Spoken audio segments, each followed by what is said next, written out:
Okay, Sinners review. Let's get into it.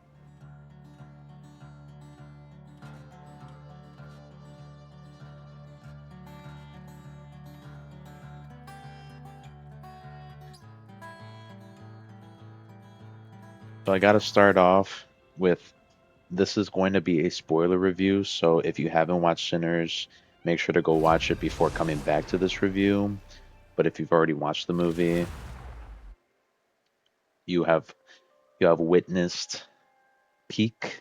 Uh, If you have already watched the movie and have already seen peak like I have, then you can continue watching this. So first, I do have to say, like Ryan Coogler totally cooked with this original idea. I like for a vampire movie, I didn't think I was gonna be this like I know there was a lot of hype around the movie, but I did not think what the hell for original idea. I really did not think that this was gonna like intrigue me as much as it did. Like I was really like whoa, like stunned about like how good the movie was, honestly, because I saw it like as everybody else did in the beginning, like a lot of hype. But then I watched it and I was like, wow, I totally need like Sinners 2 for sure. And like yeah, just it's just definitely really good overall. Like that's my first impression about it. Obviously spoiler free, but now like really get into the spoilers. Okay, so moving into more depth with these characters, Stack and Smoke were obviously stole the show. More like Stack. I do have to say the character Stack, one of the two characters that Michael B. Jordan plays, one of his brothers. So yeah, Stack and Smoke literally stole the show for me, as well as their cousin. I, I, I forget the cousin's name, but man, like what a voice! Like his love for soul music, like literally defines his character. He's just so good and plays with the little banjo with a metal piece on top of it. That they say comes from a famous guitar artist. Again, I forget. But yes, like those three characters honestly steal the show. And damn it, bro, that pure chaos. Okay, so moving into more of like the story beats. So both Stack and Smoke come back from being mobsters under Al Capone, funny enough, in Chicago. That honestly that was like, whoa, that's pretty cool. But yeah, they're like kind of Al Capone's top hitmen coming back from Chicago. Back in the early 1900s, I believe that's where the film. So in the beginning of the movie, it'll tell you, but yeah, from basically old time Mississippi, they come back home to old Mississippi, right? And they want to open up a juke joint. I think that's like because jukebox or jazz joint. That's basically where like you sell like a place where a bar where you celebrate jazz music and all that sort. So yeah, they start off that story where they buy it off of like this old racist guy. Like he's definitely like big time racist because you'll see at the end of the movie. But yeah, he they buy it off of him, and then like the beginning of the movie is like they set it up really well. They go through their whole little town in Mississippi, where like they go to the vendors where you see not it's not just like black and white folk alike. It's like there's like I don't want to be mistaken, but it's like maybe Vietnamese, maybe uh or Asian. Like there's other ethnicities, other and Ryan Coogler makes sure to highlight that. And there's even a tamale joint. Saw that as well. Big tamale stand right there. Along the side of like the convenience stores of all that where Stack and Smoke like are going to pick up items for the juke joint and pick up people along the way to help them out in their adventure. There's even like an older character, I forget his name, actor as well as character, but yeah, he's playing a harmonica. It's pretty dope. Because the way he plays it, as well as the piano later in the film, is like, like the music's pretty on point. what else? They what else? What else? What else? They set up the a little bit of mysticism, a little bit in the beginning of the movie that kind of leads into like the fair middle, towards the end of the movie of like almost like witchcraft. I think they call it hates, like it's not vampires, but it's what was thought was the evil in the middle of the movie. So yeah, like it's basically building the ensemble of everybody together pretty much, and building these characters before they get to the juke joint.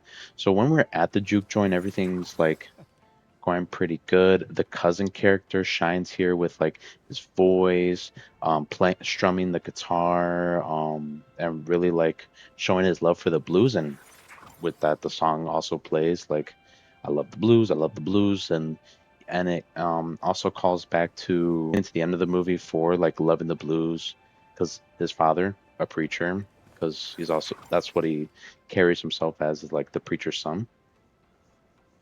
Basically, like the him being this as a son of a preacher, the preacher, his dad, is like, don't follow the blues. The blues is like for the devil, such and such.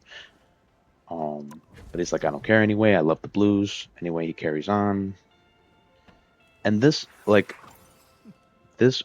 blues, like, and it says even from like this movie is well threaded in and out because you can pick up from the beginning to the middle to the end, and like it intertwines everything together, and it plays on with that in the middle of the movie where it says like blues has a connection with all periods of time. So it has like African tribal bands playing in the juke place together, and like with the clothing, the attire, everything from like, I had to guess, maybe like 1400s, like way back in the day, right? To now like nine 21st century, like I'm talking You're on about the your own this 90s, time, the early so choose 2000s, like hip wisely. hop artists and everything together.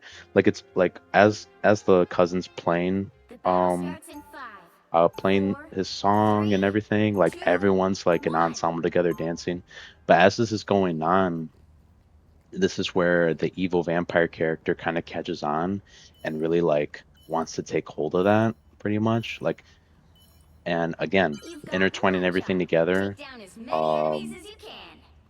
the move, Ryan Coogler like really wants to like Sorry, point out like someone just took over your top spot. not only does like music like I'm attract the good, but it sworn also attracts protector of evil, Quinlan. and that's Who where are the you? vampire character comes in and wants to basically sees the cousin character and is like, it's like, yeah, I want that. I want to take a hold of that.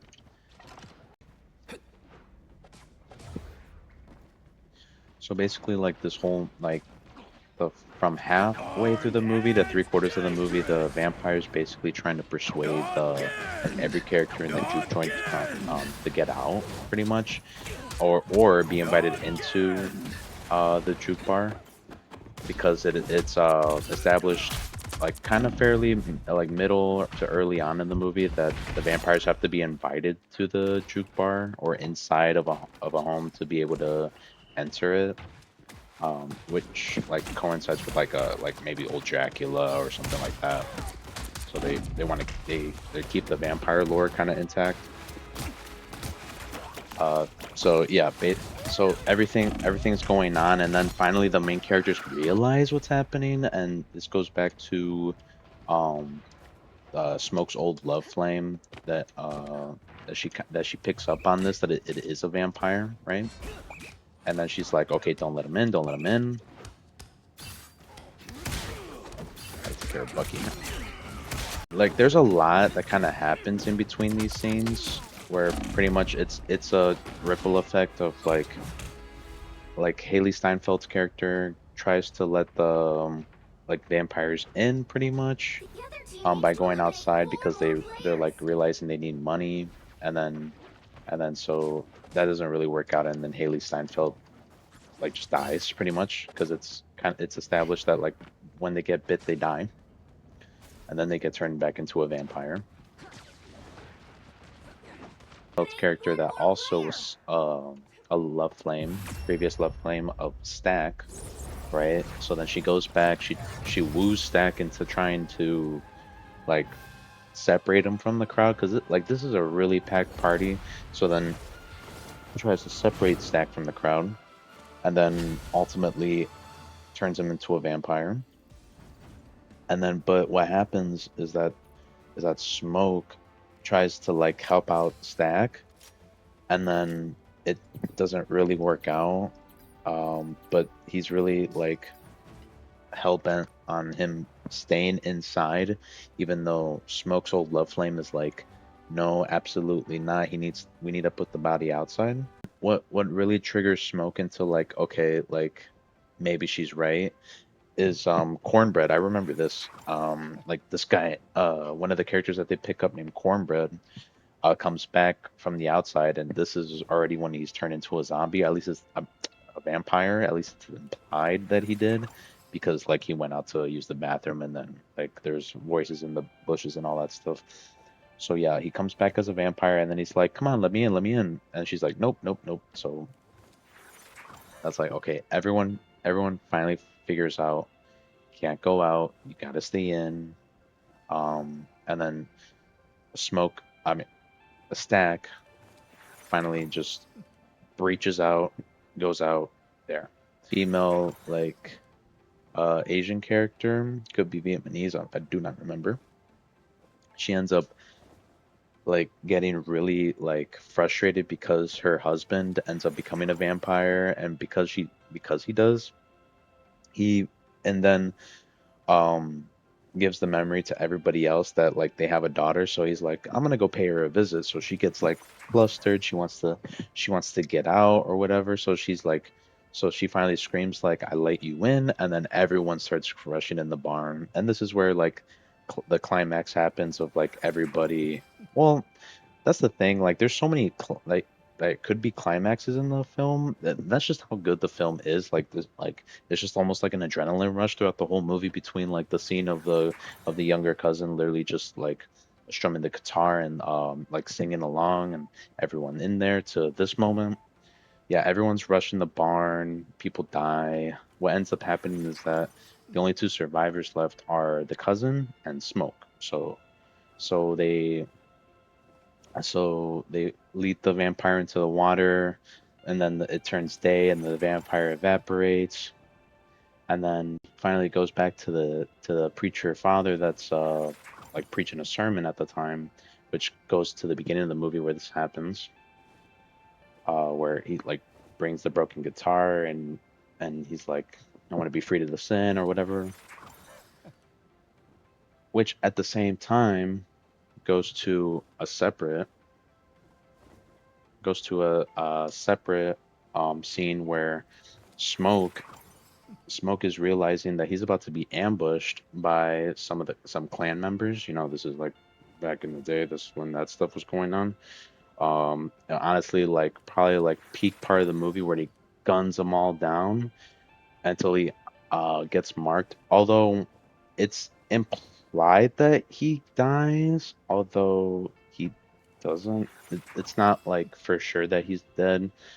Um, but I'll get into why that might not even matter in the second movie coming up right now. Kind of where the movie ends. And honestly, like this movie was an adrenaline rush like halfway on. But the first part of the movie could have been like its own story told. It was like an excellent like Southern Mississippi piece. Like it's like really good blues and all that sort. End credit could have been like the one end credit scene, and that makes sense. But this one's like interesting. So it takes you to modern day where the younger cousin is now older, like maybe in his like 80s, 90s, and he's like he's got his own club, his own juke joint, and he's like he's playing the almost the exact replica of guitar that he was given to by Smoke early on in the movie. And he's still got a scar from when the vampire got him, so obviously you can tell that that's him because of the scar. And he's playing with I believe a famous, don't get me wrong, I think, don't, if I'm not mistaken, it's a famous Mississippi artist. He's got to be because I've seen him in playing guitar and jazz music or blues music in the series Luke Cage as well. He's pretty good. Like I really liked him in there too. But yeah, like modern day, and then it cuts to him like drinking in the bar after his set, and Haley Steinfeld and Michael B. Jordan smoking the Haley Steinfeld's character walk in, like they haven't aged a day, so obviously they're vampires that lived on from that moment because they escaped at some point. It's shown that like Smoke let Stack go and Haley, and then Smoke early on before the whole massacre even happened, that he like let Haley Steinfeld's character run away before any of that happened. So so basically through and through, Stack Smoke and her character are still alive, but the reason why they didn't get the cousin's character was because he made a deal with Smoke, so he gets to still live, which is pretty cool. And then leads into the final end credit scene where he's playing his guitar at the end, like a new, I'm guessing a new guitar, the younger cousin's character. But although I don't think I saw the scar on his face, so it could have been before the movie started. Okay, so overall, what I thought of the movie, I thought the movie was great. I thought, like I said, through and through, beautiful piece. Everything was threaded together. Definitely got to go see it again. Definitely got to buy it on DVD as well. Probably first movie in a while that I've gotten on DVD, so that's like speaking a lot. I mean, Ryan Coogler really's got something good on his hands as far as like making a second one if he wants to. Again, this could lead into an open door of like possible multiple monsters if he wants to do. He doesn't have to do another vampire one. He could do another vampire one because this kind of like this leads more towards like, because the movie ends like, if you want to like think about it chronologically, the movie kind of ends in the 90s where Stack kind of has like that Biggie Smalls kind of sweater, the Stack like um kind of like knuckle guard that says Stacks on it, as well as like the chain, the gold teeth, all that stuff. So that's very 90s vibe. So it kind of ends in the 90s, but it could very well go back to like the 80s, 70s possibly, or like if seeing there's any monsters in between, and then they could pop up as like a possible cameo, or even at the end of the movie. I'm not saying like as in like an Avengers type like scenario or whatever. No, I'm saying like if they just want it like the Conjuring, like what the Conjuring is trying to do. Overall, I'm trying to see like where I would put this movie. If I had the choice of putting it at like with like point something, I would put it at like a, I think I would put it at a solid like 9.8. I wouldn't put it at a perfect 10, but I think I would have to in this case like round it up to 10, like just to give it a solid number, not points. I would give it a solid 10 out of 10. This movie was honestly so good. The horror elements were there, everything was there. It was just like a very well balanced movie, very good movie.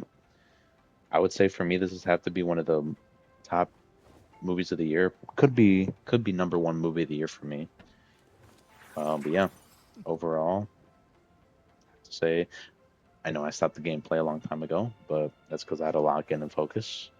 This is my second review. But yeah, definitely would have to give this movie a 10 out of 10.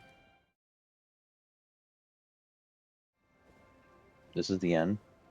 But I want to hear you guys' thoughts. Would you rather me, would you rather me do this kind of format of what's it called?